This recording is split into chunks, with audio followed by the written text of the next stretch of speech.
Aircraft making a condensation trail is very similar in many ways to when you go outside on a cold day and exhale.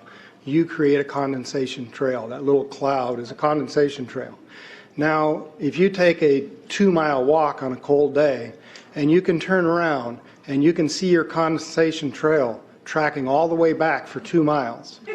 That's how crazy it is to think that what we're looking in the sky is actually condensation trails. The contrails, not the chemical, the contrails occur because of cold air, minus 30. It takes a high altitude, around 30,000 feet plus. There's carbon dioxide and water vapor in that exhaust. That turns to ice crystals, and that's what you see, the white stream behind it. Those white crystals of ice warm up, dissolve, and the smoke goes away. And it never lasts more than a minute. What we're seeing now, and I first could not believe it, and I started looking at the skies, and these are not normal. They're not natural. There's something going on. I don't know who it is or why they're doing it. All I can testify is it's not natural and it's not normal. It's got to be some outside influence doing that. Thank you. I'm here to give you testimony that chemtrails, they're not contrails, are indeed real. They're spraying almost every day. I watch the clouds and watch the spraying program going on. I want to tell you that we're in very great danger from the pollution that's coming down over us. And we've been led astray by the military-industrial complex, and they're responsible for the cloud's creation and weather manipulation programs. They're dark operations. That's why they're not out in the media. I look around and I see people are starting to look up and see this. Many times I've spoken about chemtrails, and I get this blank look on my face. What are you talking about? I'm saying, look up. As a pilot, before I fly, I look up. And so, boy, they're really out there working. When you look up at the sun and you see a white haze, that is aluminum floating in the air right now, and it's coming from the aircraft. There's a huge amount of aluminum being found because these sprays have aluminum, strontium, barium, manganese. And there's a lot of argument that aluminum is very common to be found. But aluminum is only common in a bonded form. It's not common in a free form, and we're finding high rates of free aluminum in the soil, which is not natural. The metal compounds that are being used are environmentally dangerous. We need to be monitoring them. We need to be testing them. Okay, these previous guys, I've watched exactly what they do, and yes, they are correct. I've seen exactly the same stuff, so ditto marks on those. You want some figures? Okay, latest water test, tested the rain. 13,100 micrograms per liter of aluminum in the rain in 2013. Normally, it should be 0. So 13,100 is pretty damn much, folks.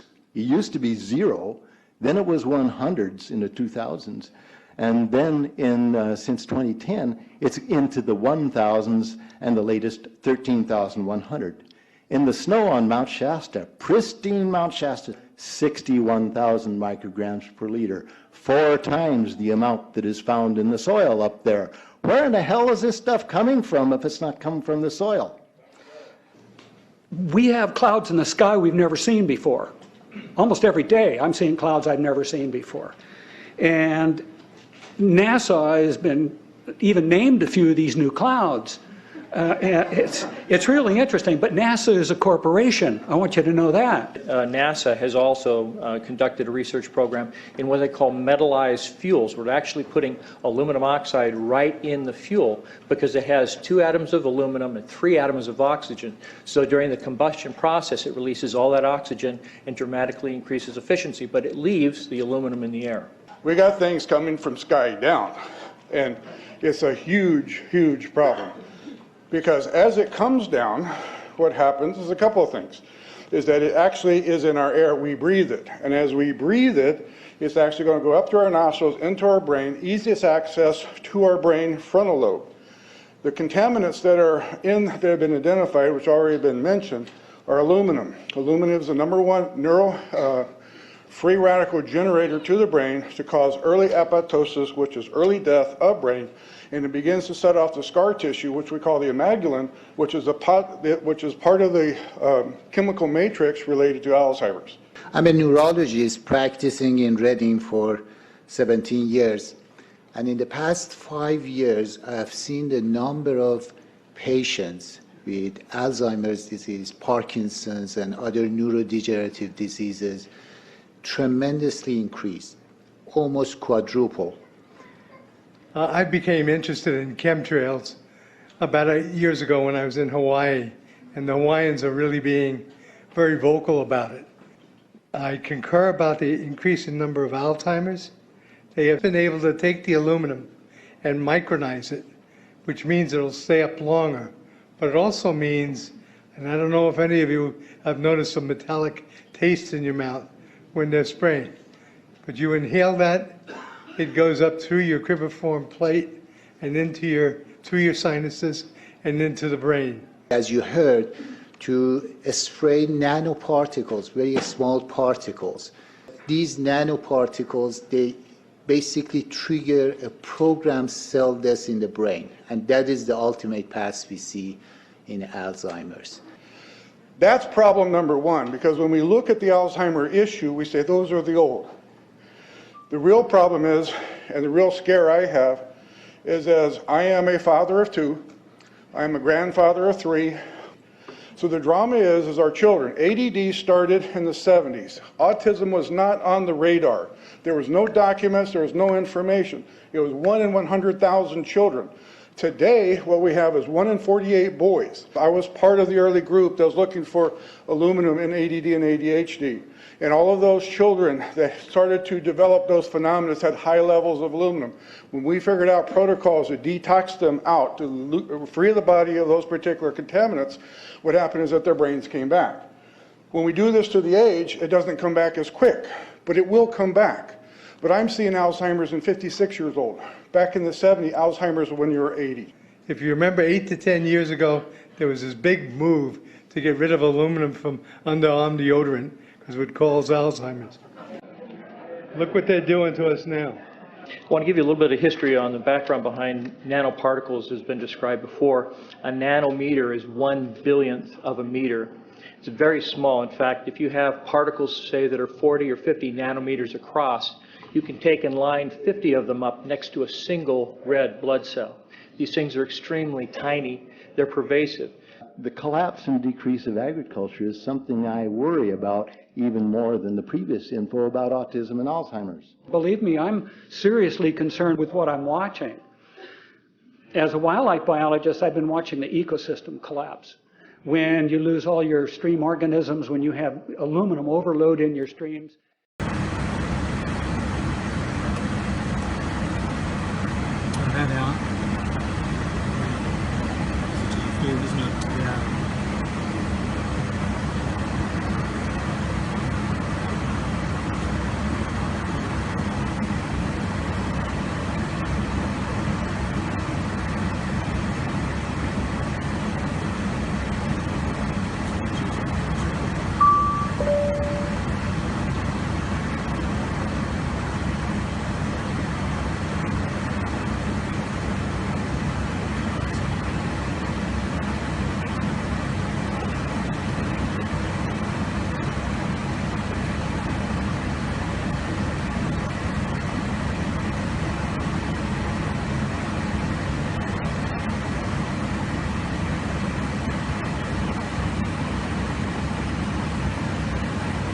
But they love the opportunity to do this, any excuse. Yeah, that's right. I wonder if they'll do a spectacular peel. Oh, there's the other guy.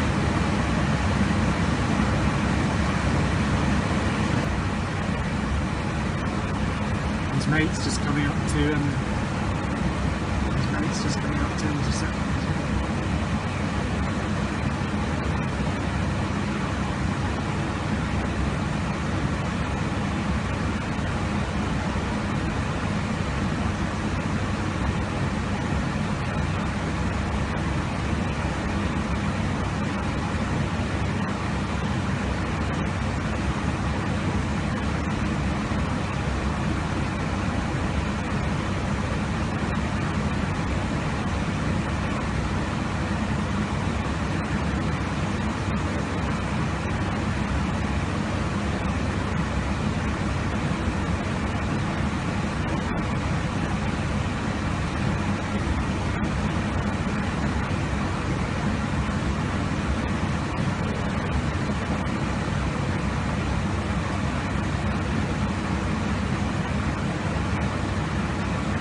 Bit of a pain, isn't it?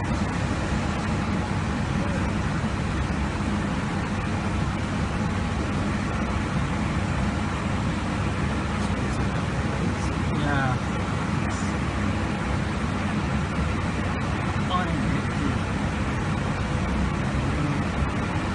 I'll do a running break. Peel off. Hope he doesn't peel off upwards because yeah. Yeah, itch and get itch. Thanks for a great photo.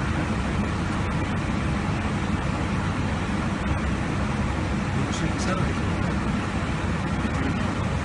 Yeah, if I give you control, I shall concentrate on the footage. Yeah.